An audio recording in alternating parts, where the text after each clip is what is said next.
So I'm here with Scott Breberg, a local teacher here in Lakeville, and Scott has been my client kind of on and off over the years, back from the old school at the club, and we used to do the old bodybuilding workouts together back in the day, and we've evolved since then.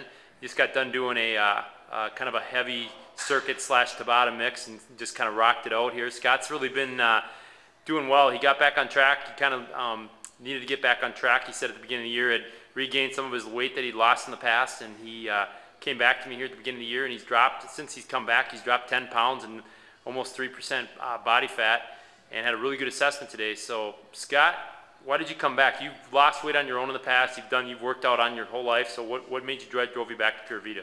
I came back here because you motivate me and you keep me on track.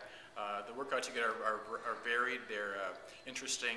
I feel like I'm in the right hands when I come back here. Interesting. That's interesting choice of words. That's nice. It's a nice choice of words. Nice yes. choice of words.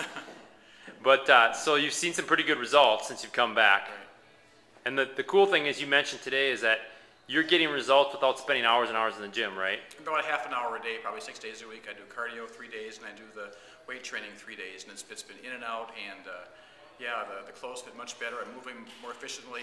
Everything's I feel better, basically. Cool, cool. So what would you say, like,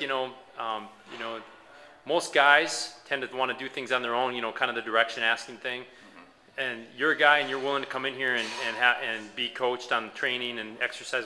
What would you say to most guys that say, yeah, I used to lift weights in high school and would do this on their own? Who would you said you'd recommend just about anybody, but let's speak to guys specifically. Well, things have changed so much. They change all the time. It's always evolving. I mean, back when I met you 20 years ago, we were doing weight training, and that was pretty much it. Now we use weights maybe half the time or a little less than. It's a lot of floor stuff. And you're on the cutting edge of what's happening, and if I want to have results quickly and keep those results in place, I need to have someone helping me do it. I'm not good enough on my own to make that happen. Good. So the accountability really helps. It helps a whole lot, yeah. Well, Scott, you're doing awesome. You're going to be the most ripped teacher over there in the Lakeville school. You scare those kids into making sure they behave themselves, and keep up the good work. Thanks, Eric.